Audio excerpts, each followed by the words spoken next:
ICE raids that are taking place all over the country right now. Joining us, Republican Congressman from Georgia and member of the House Budget and Rules Committee, Congressman Rob Woodall. Congressman, I'd like to start by getting your response to some of the criticism that we're hearing from so many Democrats. They call these raids cruel and inhumane. Here's a clip from Congressman Ben Ray Lujan, who was on Fox News Sunday. Let me play it and get your response on the other side. Watch this. The president should be using his time to go after the criminals and the felons as opposed to the children and the families. And that's what we are talking about here. I'm terrified as to the fear that the president is instilling in families, the impact that this is going to have on small businesses across America. Congressman, how do you respond to that? Well, it's just nonsense. That's what's so unique about what's happening today. We're not talking about families that have been here for a decade. We're not talking about refugees who came across the border yesterday. We're talking about folks who came to the country without permission, who were apprehended, who've had their day in court, and who the court has ordered removed.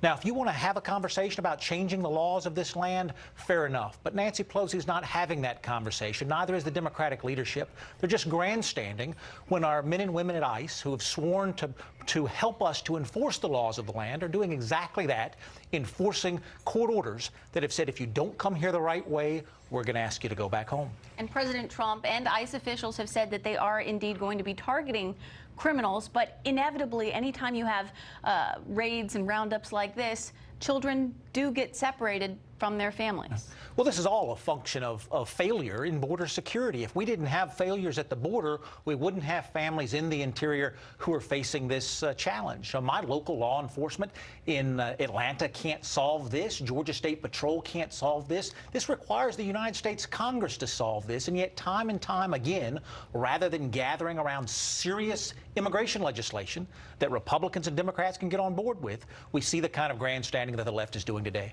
So if it all hinges on Congress, you are a member of Congress, and granted, just one of many, but I mean, we've heard it over and over and over again that Congress must act. What is being done right now? What could possibly be done to pass some kind of comprehensive immigration reform that could potentially close these asylum loopholes that President Trump says are the reason that these raids are taking place? Kristen, I am a proud House member, and I wish I could tell you that you could count on the House to lead in that, but you just can't. You saw the House last week, 2 weeks ago. We couldn't even get a majority of the Democrats to agree to fund border security in a reasonable way. The Senate is voting with more than 80 members in favor, and we couldn't get a House bill across the floor. The only way to solve this problem is with House leadership, Senate leadership, and presidential leadership. That means bipartisan leadership. And as long as we have these shrill voices dragging America to the left, we're not going to be able to get there.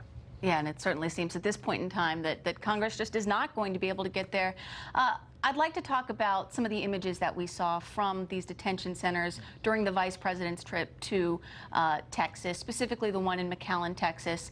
Are you comfortable with the images, and we're on the screen right now, are you comfortable with these images that you're seeing of just, hundreds of men, migrants in these cages, some with, not even enough room to lay down and sleep? Of course I'm not comfortable, which is why I voted for every additional funding measure that's been brought before Congress this year. You can't provide the conditions that make Americans comfortable if you don't have the money to do that. I've got ICE agents that are supposed to be out patrolling. Instead, they're out trying to find diapers to take care of these children. Folks are doing the very best they can under an incredibly difficult set of circumstances. We have to speak with one voice in this country, which is, as President Trump said in his State of the Union address, we want to preside over the largest level of legal immigration in the history of the Republic.